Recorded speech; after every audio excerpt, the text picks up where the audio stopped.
바울은 이제까지는 자신과 빌립보 교회 간의 긴밀하고 애정어린 사랑의 관계를 확인하면서 장래까지도 자신의 노임과 서로의 만남의 기대까지도 소망하면서 복음에 충성된 일꾼들인 디모데와 에바브로들을 보내고 또 보낼 것을 증거한 바 있습니다. 지난 시간까지였죠. 그러나 이 3장에 오면서 이런 내적인 사랑의 관계에 흠집을 만들고 혼란케 하고 기쁨과 감사의 믿음 생활의 문제를 일으키는 밖으로부터의 유대주의의 잘못된 일꾼들과 반윤리적인 사람들을 경계하고 조심할 것에 대한 경계를 강한 말투로 지적하고 있는 것을 오늘부터 봅니다. 먼저 1절에서 11절에는 복음 이전에 율법주의에 대한 경계를 지적하면서 단순히 살의 한 부분을 베어내는 것이 하나님의 백성으로서 구별이 아니고 이것은 누구보다도 자신이 경험한 사실이었음을 지적하고 그 율법으로 어떤 영적인 유익을 얻지 못하였음을 간증하는 내용을 봅니다. 계속 나누게 되겠지만 그럼에도 도덕만을 지켜가는 그런 정도의 율법주의도 문제이겠고 하나님에 대한 신앙은 사회 규범을 팽개치는 반도덕적인 무질서가 되어서도 안 됨을 나머지 3장 말미에서 지적하게 됩니다. 결국 하늘의 백성이란 그 가치를 하늘에 두고 보다 신령한 것을 위해서 복음에 순종하는 그런 것을 증거하고 있습니다. 오늘부터 두 번에 걸쳐서 먼저 자신이 가장 사실적으로 경험했던 율법을 지킴으로 하나님께 인정받으려 했던 것이 어떤 바람직한 결과도 주지 못했음을 지적하는데 마치 자신의 자랑처럼 들리는 경험의 사실들을 낱낱이 들먹입니다. 어디에서나 심지어 과거에 바울 자신이 유대교에 있을 때도 그랬지만 예수도와 복음을 반대하고 대항했던 일은 사도행전의 시작에서 끝까지 있었던 일이었습니다. 참으로 이해할 수 없는 것이 복음을 잉태시킨 유대교가 언약대로 나타난 복음을 거역하고 반대하는 것은 아이러니가 아닐 수 없습니다. 또 유대인들의 회당이나 유대인들이 별로 없었다고 여겨지는 이 빌립보에 건전치 못한 유대주의적인 현상이 나타나는 것도 쉽게 납득하기 어려운 일입니다. 그러나 이 마게도냐의 빌립보를 거쳐서 데살로니가에 이르렀을 때 거기에 있는 유대인들의 반대가 심했고 베리아까지 쫓아와서 바울을 죽이는 데까지 괴롭히는 사건을 사도행전 17장에서 보게 되는데 역시 그런 영향이 이 빌립보에서도 미쳤을 것이다 이런 추측을 하게 됩니다. 오늘도 결론을 내리지 않겠습니다. 각 단락에서 여러분들이 이해할 수 있기를 바랍니다. 먼저는 1절, 2절의 말씀입니다. 안전한 신앙, 제일 안전한 신앙이 뭐냐? 그러기 위해서 또 어떻게 해야 되느냐 하는 걸 말씀하고 있죠. 어떤 일이든지 기쁨과 자긍심으로 하는 것들은 잘 되고 어려움이 생긴다고 할지라도 능히 감당할 수 있습니다. 우리의 신앙생활은 당연히 그럴 것입니다. 그래서 확신과 자긍심이 필요한 거죠.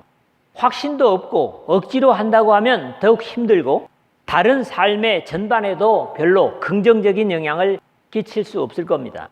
바울은 빌립보 교회가 당면하고 있는 안타까움을 대함에 있어서 어떤 믿음의 자세가 서로에게 도움이 되고 적극적으로 감당해야 할 것인가 하는 바르고 안전한 믿음의 삶을 위해서 조심해야 하고 또 경계해야 할 것은 무엇인가를 이 부분에서 지적하고 있습니다. 경계를 시작을 하면서 맨 먼저 끝으로라는 표현을 쓰고 있습니다.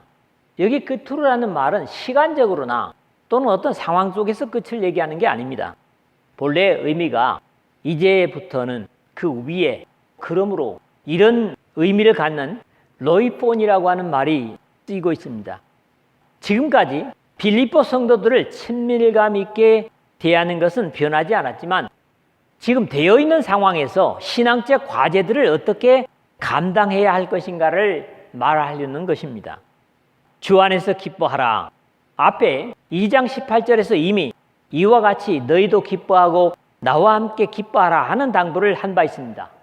또 뒤에 가서 4장 4절에서도 다시 주 안에서 항상 기뻐하라, 내가 다시 말하노니 기뻐하라 하는 당부가 빌립보서의 주제 같은 권면이라고 말씀을 했죠. 주님을 따르는 십자가를 지는 것과 같은 어려움이나 믿음 생활에 어울리지 않는 세상 일들이나 여기에 어렴풋이 나타나는 유대인들의 박해는 물론이고, 믿음의 사람은 자신이 그리스도 안에 있다는 자긍심과 주님의 사랑에서 결코 버림을 당하지 않을 것이라는 확신으로 인한 신뢰와 기쁨은 모든 믿음 생활하는데 오는 어려움을 이기고도 남을 겁니다.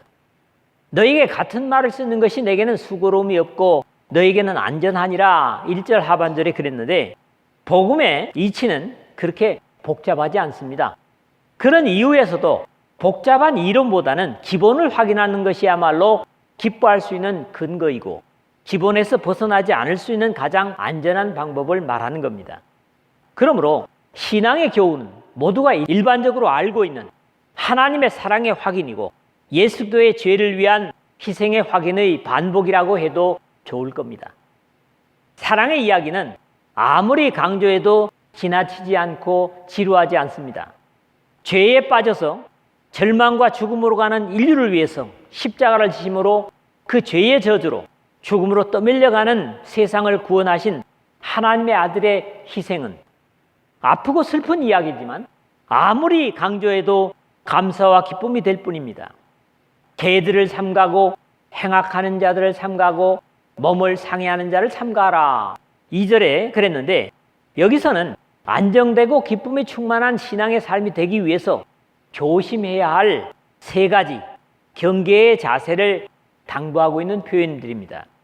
삼가고 그랬는데 블레포, 보다, 알아차리다, 간파하다, 통찰하다 이런 의미인데, 신약 성경에 무려 132회나 쓰여지고 있지만 부정적인 것을 주의하여 보는 것을 의미하지만 하나님의 말씀을 너희에게 일러주고 너희를 인도하던 자들을 생각하며 그들의 행실의 결말을 주의하여 보고 그들의 믿음을 본받으라 하는 히브리서 13장 7절의 말씀처럼 긍정적인 내용에는 사용되지 않는 그런 낱말이라는 겁니다.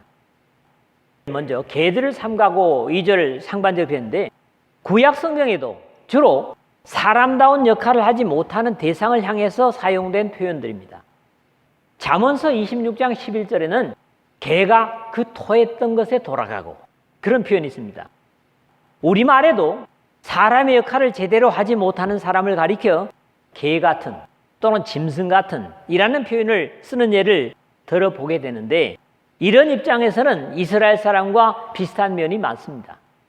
여기에 개는 진짜 개를 말하는 것이 아니라 사람의 역할을 못하고 유대인들이 경멸하는 이방인들과 같이 부정하게 여기는 사람을 개에다 견주고 있는 겁니다. 우리 주님께서도 거룩한 것을 개에게 주지 말며 마태복음 7장 6절 상반절에 하셨습니다.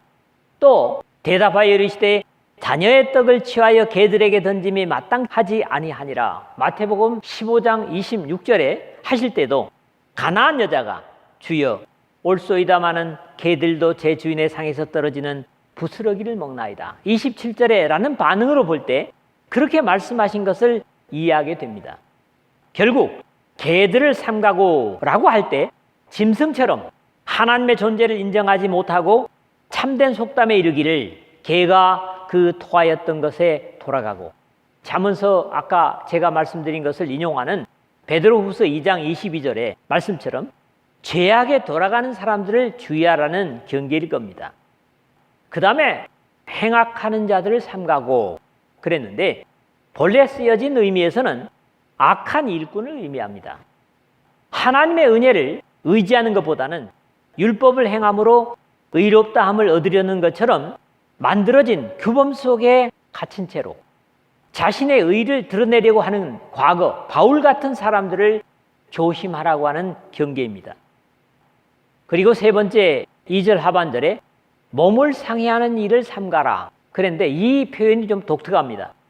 할례자들에게 그들의 어떤 잘못된 것을 빗댄 경계라고 할 수 있는데, 할례를 좀 더 부정적인 표현을 의미하는 내용으로 남자의 포피를 베는 할례를 율법에 경계한 살을 베는 이방 종교의 사람에게다가 비유한 겁니다.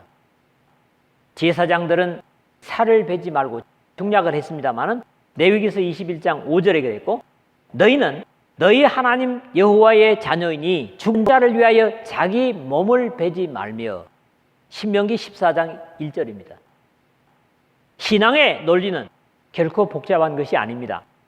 하나님 아버지의 사랑과 예수 그리스도의 구속을 감격하는 확신을 잃지 않는다면 안정된 믿음 생활을 할 수 있습니다. 오히려 바울은 갈라디아 교회에 무릇 육체의 모양을 내려 하는 자들이 억지로 너희에게 할례를 받게 함은, 갈라디아서 6장 12절 상반절에 경계한 것처럼 신앙을 인위적으로 또 그럴싸하게 꾸미는 것은 경계해야 됩니다. 어떤 경우도 보이는 것에 그럴싸하게 위장하고 포장하는 것은 신앙 속에서 경계해야 된다. 이게 뭡니까? 경계하라는 겁니다. 두 번째로는 3절 말씀입니다. 참으로 하나님이 기뻐하시는 할례파가 어떤 사람들인가 하는 것을 이 한 절에서 말씀을 하고 있어요. 하나님께서 자신의 백성들에게 할례를 명하신 것은 하나님과의 언약이 몸에 새겨지도록 한 것이지만 근본적으로는 죄를 단절하기 위한 것이었습니다. 죄를 자르라는 거지요. 그런 이유 때문에 그러므로 너희는 마음의 할례를 행하고 다시는 목을 곧게 하지 말라. 신명기 10장 16절이라든가 신명기 30장 6절에 당부한 바 있습니다. 하나님께서 예레미야를 통하여 여호와의 말씀이니라 보라 날이 이르면 할례 받은 자와 할례 받지 못한 자를 내가 다 벌하리니 곧 애굽과 유다와 에돔과 암몬 자손과 모압과 및 광야에 살면서 살적을 깎은 자들에게라. 무릇 모든 민족은 할례를 받지 못하였고 이스라엘은 마음의 할례를 받지 못하였느니라 하셨느니라. 예레미야서 9장 25절에서 26절에 선언하셨습니다. 하나님의 성령으로 봉사하며 그리스도 예수로 자랑하고 육체를 신뢰하지 아니하는 우리가 곧 할례파라 그랬는데, 이 말씀의 그리스 원문에서는 이런 이유에서 우리가 곧 할례파다, 이런 표현이 서두에 나타나서 강조적입니다. 하나님께서 진정으로 기뻐하시는 할례 사람에게는 적어도 여기에 거론되는 3가지 정도의 삶이 열매로 나타날 것을 증거하고 있는 겁니다. 그런 다음에 자신의 과거에 유대인으로서의 삶을 거론하면서 그럼에도 거기에서 전혀 확신이나 기쁨을 얻을 수 없었노라고 고백하는 내용을 다음 제목에서 우리가 보게 될 것입니다. 먼저는 하나님의 성령으로 봉사하며 3절 첫 부분이죠. 여기 봉사라는 말이 라트리오, 그래서 섬기다 봉사하다인데 로마서 9장 4절에 같은 표현이 하나님의 선택되었던 이스라엘 특권을 의미하는 것으로 이 단어가 쓰였습니다. 그들은 이스라엘 사람이라 그들에게는 장자됨과 영광과 언약들과 율법을 세우신 것과 예배와 약속들이 있고, 그런데 이게 예배가 바로 라트리오입니다. 그럼에도 어떤 만들어진 격식으로 보다 거룩한 모습으로 행하려 하는 율법 조항을 따라 제시하는 것이 아닌 아버지께 참되게 예배하는 자들은 영과 진리로 예배할 때가 오나니 곧 이때라. 아버지께서는 자기에게 이렇게 예배하는 자를 찾으시느니라. 요한복음 4장 23절에 주님의 말씀에 따라 하나님께 예배로 봉사하는 사람들이 진정한 할례파라고 증거하는 겁니다. 두 번째 중반절에는 그리스도 예수로 자랑하고 그랬는데, 육신의 할례를 중요하게 여겼던 유대인들은 율법을 따라 제시하는 것을 세상의 모든 사람들이 아닌 자신들만이 할 수 있는 것이라고 자랑을 했습니다. 이것이 지나쳐서 사마리아 사람들까지도 짐승같이 대우를 했죠. 변화받은 바울은 내가 너희 중에서 예수 그리스도와 그의 십자가에 못 박히신 것 외에는 아무것도 알지 않기로 작정하였습니다. 고린도전서 2장 2절에 고백을 하고, 그러나 내게는 우리 주 예수 그리스도의 십자가 외에 결코 자랑할 것이 없으니 그리스도로 말미암아 세상이 나를 대하여 십자가에 못 박히고 내가 또한 세상을 대하여 그러하니라. 갈라디아서 6장 14절에 증가하였습니다. 이러한 그리스도에 대한 자랑은 이제 다음 시간에 이어지겠지만 7절에서 9절에 더욱 적극적으로 자랑하는 것을 볼 수 있습니다. 하나님께서 기뻐하시는 할례파는 오로지 나를 나되게 하신 예수 그리스도를 자랑하는 사람들이라는 겁니다. 3절 마지막에는 육체를 신뢰하지 아니하는 우리가 곧 할례파라 했는데, 육체를 신뢰한다고 하면 바로 앞에 그리스도 예수로 자랑하고 하는 내용과 반대되는 모습입니다. 유대인들의 특권의식은 자신들이 하나님의 선택된 아브라함의 후손이라는 것을 가장 자랑스럽게 여겼고, 예수 그리스도께서 이 땅에 계실 때조차도 이것으로 대항하고 주님께 대항하고 큰 소리를 쳤습니다. 그들이 대답하되 우리가 아브라함의 자손이라 남의 종이 된 적이 없거늘 어찌하여 우리가 자유롭게 되리라 하느냐. 요한복음 8장 33절이죠. 그들이 그렇게 큰 소리치는 가장 확실한 증거가 자신들이 아브라함의 혈통으로 아브라함이 받은 같은 할례를 받았다는 것이었습니다. 그럼에도 그들은 하나님을 경외하던 아브라함의 믿음도 신앙적인 두려움도 갖지 못했기 때문에 우리 주님께 책망을 들 수밖에 없었습니다. 아브라함은 이렇게 하지 아니하였느니라. 요한복음 8장 40절에서 그러죠.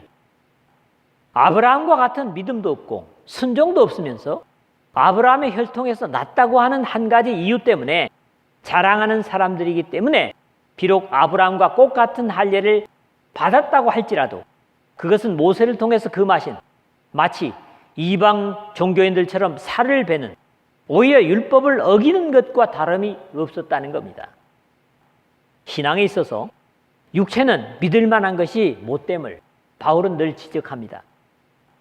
육신의 생각은 하나님과 원수가 되나니 이는 하나님의 법에 굴복하지 아니할 뿐 아니라 할 수도 없습니다. 육신에 있는 자들은 하나님을 기쁘시게 할 수 없느니라. 로마서 8장 7절에서 8절에 말씀하죠. 그런 이유에서 육체를 신뢰하지 아니하는 것이 당연히 하나님의 성령을 의지하는 것이고 하나님께서 인정하시는 죄를 잘라버린 할례파라는 겁니다. 세 번째로는 4절에서 6절입니다. 자랑이 될 수 없었던 자신의 영광스러웠던 경험을 이 부분에서 얘기를 하죠. 육체의 할례를 가지고 자랑하는 유대인들에게 바울은 자신이 그들보다 절대로 뒤지지 않은 육체적인 조건을 갖추고 누려봤지만은 예수 그리스도 안에서 이 모든 것들은 전혀 가치가 없는 것이었다는 사실을 유대인들의 완전수라고 하는 7가지로 제시함으로써 저들의 입을 막습니다.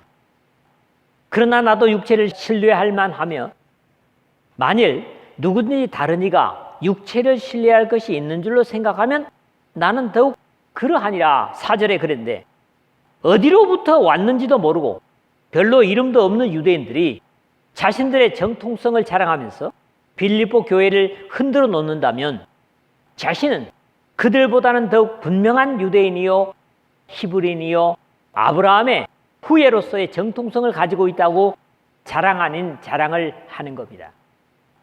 바울은 예수 그리스도의 십자가의 죽으심과 장사 지냄 그리고 부활만이 사람들을 구원으로 인도하는 확실한 진리이고 그 외에 어떤 것도 구원에 이르게 하지 못한다는 사실을 다메섹에서 예수 그리스도를 만난 후 자신의 사역의 과정에서 확신했습니다. 그래서 첫 번째 바울의 육신적으로 자랑할 수 있는 걸 5절에 보는데 내가 8일 만에 할례를 받고 한 겁니다. 이것은 율법에 정한 것으로 심지어는 이 율법을 지키기 위해서 안식일에도 할례를 행했습니다. 아무것도 할 수 없는 안식일에도. 예수님께서 이걸 지적을 하죠.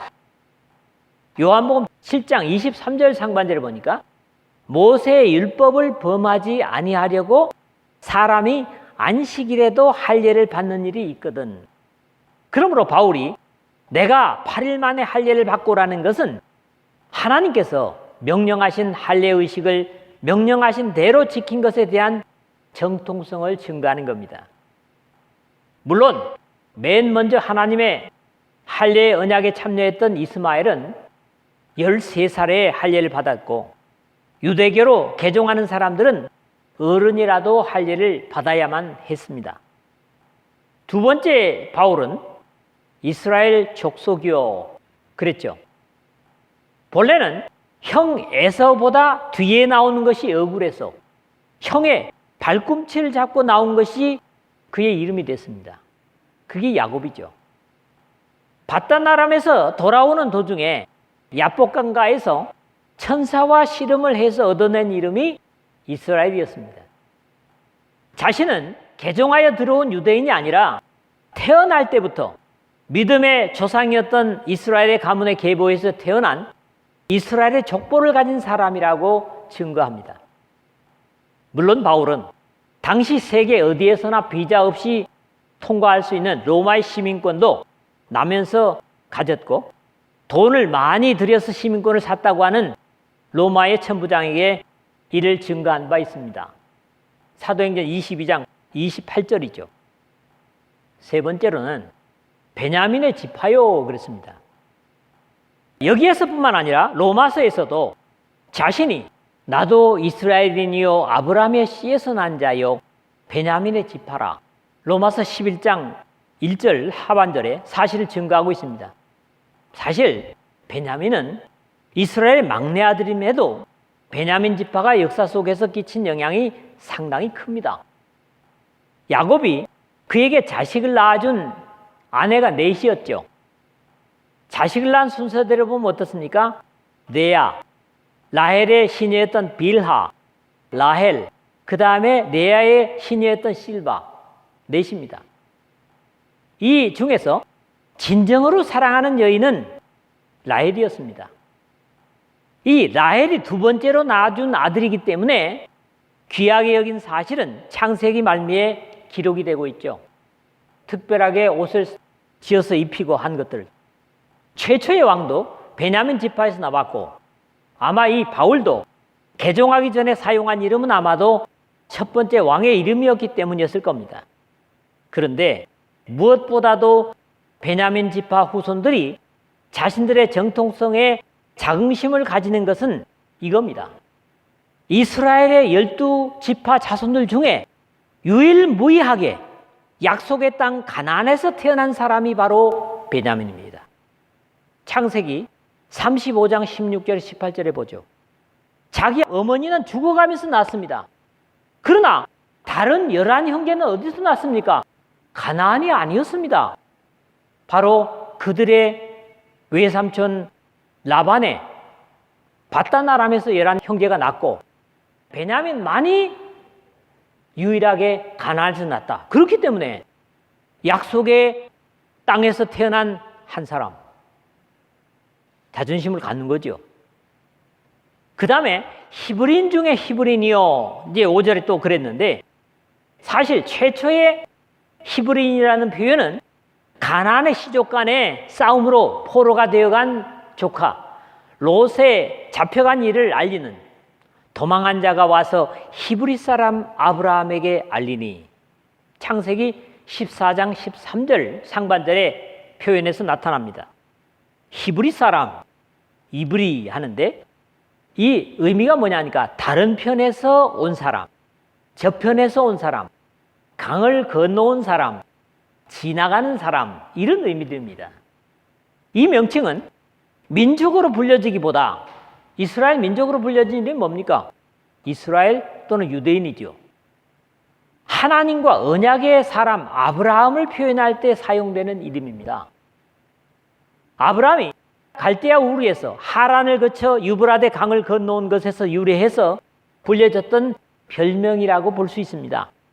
그러므로 바울이 히브리인 중에 히브리인이라는 표현은 누구보다도 약속을 인하여 유브라데 강을 건너온 아브라함의 직계자손, 즉 하나님과 분명한 언약의 관계에 있는 자신을 증거하는 겁니다. 이것도 역시 예수 그리스도를 만나고 더욱 분명해졌지요. 그 다음에 5절 마지막에 율법으로는 바리새인이요 그랬습니다. 율법을 전수하고 가르치는 일은 주로 성전 관리는 사두개인들이 했지만은 율법을 가르치는 것은 바리새인들이 했죠. 바울은 사도행전 22장 3절을 보니까 이 성에서 자라 가말리엘의 문화에서 우리 조상들의 율법에 엄한 교훈을 받았다고 고백합니다. 이 가말리엘은 율법 교사의 아주 그 우두머리 같은 훌륭한 사람이었고, 그 다음에 23장 6절에도 여러분 형제들아 나는 바리새인이요 또 바리새인의 아들이라 사내들인 공회 앞에서 하는 고백을 듣습니다. 이렇게 바리새인의 집에 나서 바리새인의 교육을 받고 바리새인이기 때문에 교회를 핍박하는 그런 모습을 보는데, 연이어지는 6절의 말씀이 그렇기 때문에 여섯 번째로는 열심으로 교회를 박해했다는 겁니다. 사도행전 8장 1절에서 3절 그리고 9장 1절에서 3절을 보는 대로 사울 때의 구체적인 기록들을 볼 수 있는데, 어쩌면 바울은 치우친 율법의 엄한 교육으로 인해서 복음을 정죄했고, 그러한 과거의 자신을 정죄하면서 지금은 이 빌립보에 침투해 있는 유대주의에 역시 정죄하고 있는 것입니다. 마지막으로 보면 6절 하반절에 율법의 의로는 흠이 없는 자라 그랬죠. 자신이 돌아보는 대로는 율법의 한 글자나 또는 구절을 한 번도 어긴 적이 없었음을 자신하지만은 그것이 자신의 의는 되지 못함을 예수 그리스도를 만난 후에야 비로소 깨닫습니다. 고린도전서 4장 4절에 보죠. 내가 자체가 아무것도 깨닫지 못하나 그러나 이로 말미암아 의롭다함을 얻지 못하노라. 다만 나를 심판하실 이는 주시니라. 그렇게 고백을 합니다. 이를 율법의 논증서라고 하는 갈라디아에서 확인함을 봅니다. 사람이 의롭게 되는 것은 율법의 행위로 말미암음이 아니요 오직 예수 그리스도를 믿음으로 말미암는 줄 알므로 우리도 그리스도 예수를 믿나니 이는 우리가 율법의 행위로서가 아니고 그리스도를 믿음으로써 의롭다함을 얻으려 함이라. 율법의 행위로서는 의롭다함을 얻을 육체가 없느니라. 갈라디아서 2장 16절입니다. 이제 다음 시간에 연결되고 있지만 이러한 모든 자긍심은 예수 그리스도를 만나고 오히려 자랑할 수 없는 수치들이었음을 깨닫고 있습니다. 오늘 나에게도 다른 사람에게 없는 것이 주어졌다면 그것을 바로 사용해야 하고 하나님께서 주신 은혜로 여겨야 됩니다. 그렇지 못할 경우에는 그것이 오히려 하나님 앞에 수치가 되고 저주가 되고 우리 지체 간의 관계를 깨트릴 수 있고 교만해서 하나님의 은혜를 잃는 수도 있을 수 있다. 경계로 여러분들이 믿으시기를